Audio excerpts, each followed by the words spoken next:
Адал азамат мемлекет тірегі.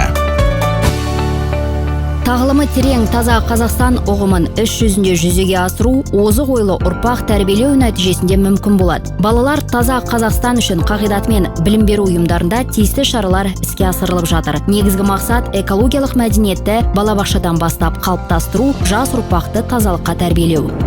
Оқу-ағарту министрлігінің мәліметі бойынша қазір 77 мектепке дейінгі білім беру ұйымы жасыл балабақша бағытымен жұмыс істеп келеді. 2024-2025 оқу жылында мектептерде 4 мыңнан астам жасыл клуб құрылып, 125 мыңнан астам оқушыны қамтыды. 286 мың ата-ана мен 291 мың педагогтың қатысуымен 44 мың іс-шара өткізілді. Түлектердің ағаш егу челленджіне қатысқан жас түлектер 185 мыңнан аса көшет отырғызды. Оқу жылын қорытындылау аясында барлық білім алушы таза Қазақстан тақырыбында эссе жазу байқауына қатысып, үздік жұмыстар білімім отаныма атты бірыңғай сынып сағатында марапатталды.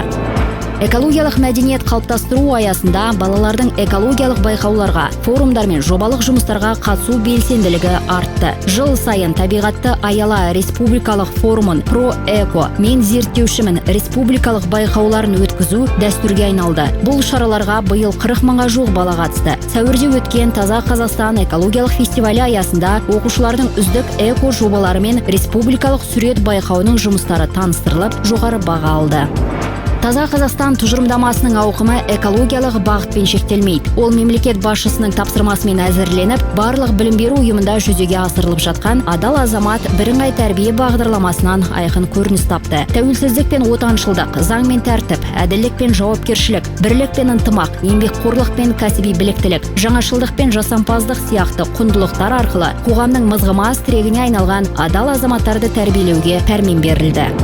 Елімізде оқушылардың 87%-дан астамы, яғни 3,4 миллионға жуық бала үйірмелерге қатысады. Соның ішінде балалардың экологиялық мәдениетін қалыптастыруға ерекше назар аударылады. Қоршаған ортаны қорғау, азаматтық жауапкершілікті арттыру бағытындағы жұмысқа 40 мыңнан астам баланы қамтитын жас натуралистер мен жас туристер станциялар жұмылдырылған. Балалар мен жасөспірімдер қозғалыстарына қатысатын 2 миллионнан астам оқушы волонтерлік бастамаларға белсенді атсалысып жатыр. Жазғы демалыс кезінде де экологиялық тәрбие бағытындағы бірқатар жоба іске асырылды. Әсіресе табиғи көрікті аймақтарды аралау, туған өлкенің тарихын дәріптеу, қоршаған ортаны қорғау шараларына ерекше көңіл бөлінді.